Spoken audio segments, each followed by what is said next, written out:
अगर आपने अपनी मेहनत नहीं की तो हम आपका सहारा कहाँ पर दे सकते।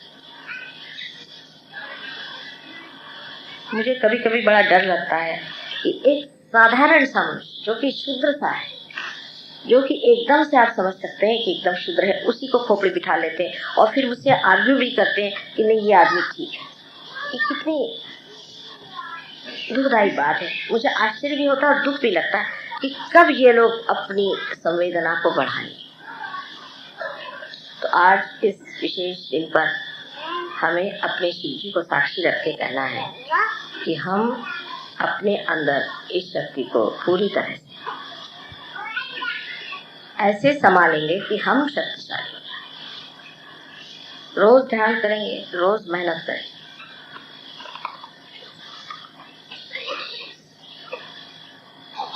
जब ये वचन हो जाए तो मेरे ख्याल से किसी की मजाल नहीं कि आपके ऊपर हाथ चलाए या आप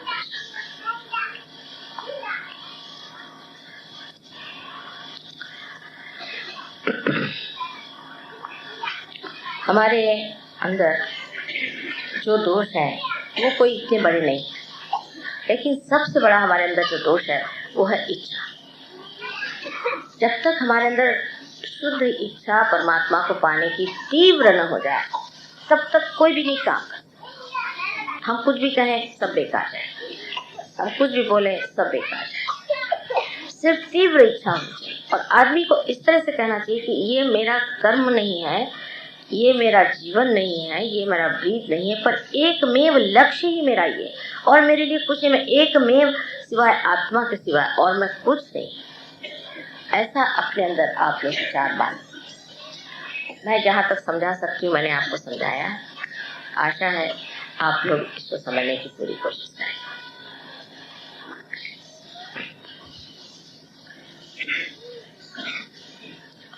अब हम लोग सबसे पहले श्री गणेश का पूजन करें। श्री गणेश का पूजन बहुत थोड़ा सा करने का है, ज़्यादा देर नहीं। उसके बाद देवी पूजन हो करके और उसके बाद फिर हम गुरु पूजन करेंगे। इसको कि कहना चाहिए कि शिवरात्रि का पूजन है, क्योंकि शिव ही हमारे गुरु, आत्मा ही हमारा गुरु। इसलिए इस गुरु की आप पूजा आज कर रहे हैं और इसलिए वो दोनों ही पूजा एक तरह से एक ही हो जाती है, क्योंकि ओंकार स्वरूप गणेश है, देवी पर आत्मा की शक्ति है और आत्मा शिव है।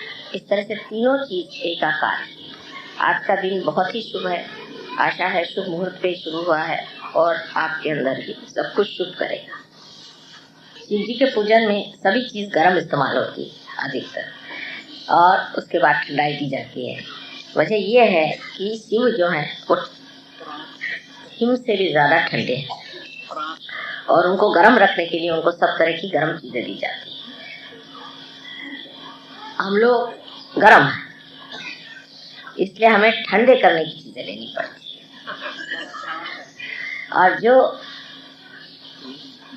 आप एकदम कल बहुत लोग एकदम से ठंडक बहुत आ गई, बहुत लोगों को बहुत ठंडक लगी, लेकिन फिर गर्म हो गए, फिर ठंडे गर्म चलते हैं। जब ठंडे हो जाएंगे मामले तब सोचना चाहिए कि शिव का तत्व हमारे अंदर जागरूक हो गया है।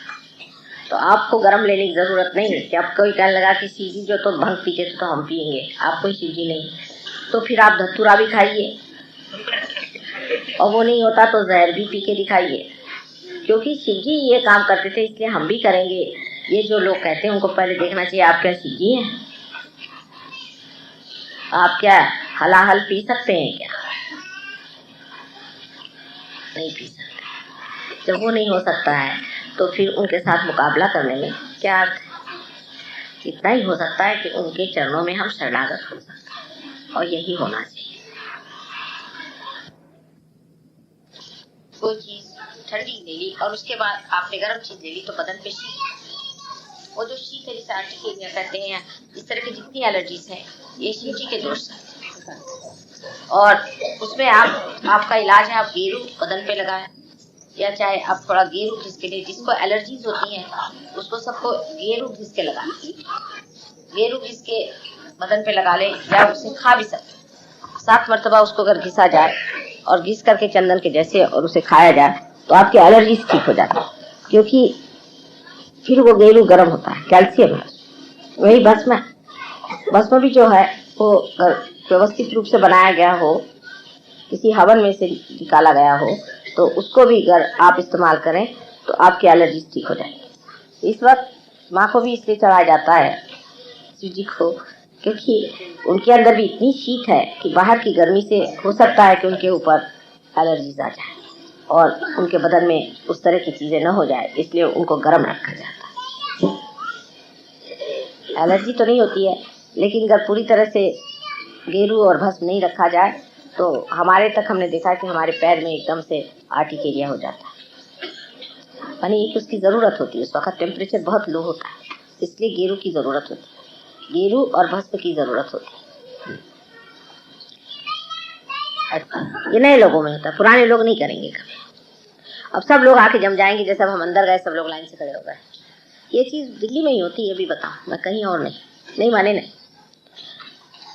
क्योंकि जो चीज़ हम कहते हैं वो बड़ा गहरा अर्थ होता है उसका। मैं नहीं चाहती कि आप पे गणों का परिणाम आ जाए। एक बार हम अहमदाबाद गए तो वहाँ पर किसी घर ठहरे, तो हमने उनसे कहा कि देखो हम जा रहे हैं, लेकिन हमारे पलंग पे 3 दिन किसी को सोने मत देना। उनको लगा ऐसी माँ ने कहा होगा, तो उनकी लड़की सोई, तो उसने कहा कि रात भर तो मुझे नींद नहीं है और कोई मुझे गुदगुदी कर रहा था जैसे मैं वहाँ से कहा।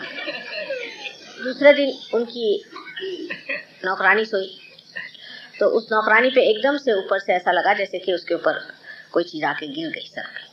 उसने उठ के देखा कोई चीज़ थी नहीं, वो भी उठ के भागी वहाँ से।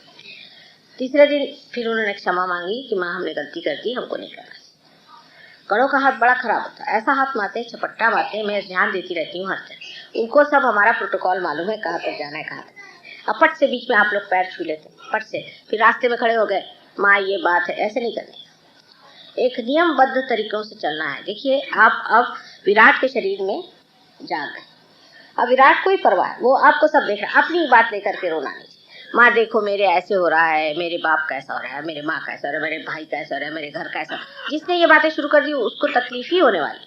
आप शांति में विश्वास पूरा करके कि हाँ मैंने माँ से कह दिया, ठीक हो जाएगा, ऐसे लोगों का भला होता है, मैं पहले बता। और जो लोग बहुत सामने सामने बैठ करके और आगे आगे दौड़ते हैं, उनके बड़ा बुरा होता है, मैं पहले बता दूँ। एक तो सहयोग से ऐसे लोग निकल ही जाते हैं सहज में, तो आगे पीछे करने कोई जरूरत नहीं। आप जब आ गए समुद्र में तो तैरते रहिए आराम से, आपको तैरना सिखा दिया, अब उसमें क्या जबरदस्ती। अब ये दिल्ली की एक खास चीज मैंने देखी, अभी तक ठीक ही नहीं हो रही, पता नहीं क्यों। और जो लोग पहले के हैं उनको कोई देखते नहीं है, दिल्ली वाले जो नए आते हैं वो घोड़े पे ही सवार आते हैं। ऐसे नहीं होना चाहिए। जो आगे लोग आ चुके हैं वो किस तरह से रह रहे हैं, कैसे बैठ रहे हैं, कहाँ तक है, ये रहना चाहिए। और फिर किसी का वर्मा साहब तो कहते हैं मैं किसी से कुछ कहना ही नहीं चाहता, लोग मुझको दोष दे रहे हैं, उनको क्या दोष दे रहे, मैंने कहा है। ये कोई समझने की बात है कि आप में कितनी ज्यादा डिसिप्लिन है, कितना कायदा है। कायदा समझना चाहिए, परमात्मा का कायदा समझना। अब ऊपर गए वहां 25 आदमी खड़े, बाहर निकले तो 10 सर पे तिलक, ऐसा कायदे में जहाँ बैठे वहीं बैठे। स्थान पे अपना तकिया नहीं छोड़ने, जहाँ बैठे आराम से माँ के साथ ही संबंधित बैठे, ये समझना चाहिए। अगर आपका संबंध पूरा बना हुआ है तो कोई जरूरी नहीं दौड़ने की, जिसका नहीं बना वही दौड़ता, ये पहली पहचान। जहाँ भी बैठे हैं वहीं से माँ को पा रहे हैं आप, माँ से वहीं से बातचीत हो रही, वहाँ सब कुछ है। आपको हिलने की जरूरत क्या है, सामने आने की जरूरत क्या, वहीं बैठने की जरूरत क्या, पैर छूने की जरूरत कोई जरूरत नहीं। जहाँ बैठे वहीं माँ है, अपने दिल में ही है ना। तो ये जरा गहराई आनी चाहिए, उससे बड़ा सुशोभित लगता है। अब तो हम देहात में भी जाते हैं, वहाँ भी लोगों की इसकी समझ है, प्रोटोकॉल है। एक तो उत्तर हिंदुस्तान में धर्म के बारे में, देवताओं के बारे में, गणों के बारे में, गंधर्वों के बारे में कुछ मालूमात ही नहीं एकदम। हम लोग तो एकदम इधर के रहे न उधर के रहे। मुसलमानों को उनके धर्म के बारे में कुछ तो मालूम होगा, लेकिन हमको तो वो भी मालूम नहीं, ये भी मालूम। कुछ तो जानना चाहिए ना कि क्या चीज़ है, गण क्या होते हैं। अम्मा एक फूल दे दो हमको। अब ये फूल जितने भी होते हैं ये सब मेरे सराहने एक रात रखने पड़ते हैं, क्योंकि गणों का अधिकार है। अगर आपने इसमें फूल ले लिया तो गण आपको कुछ ना कुछ चूल करेंगे, फिर मुझे मत कहना।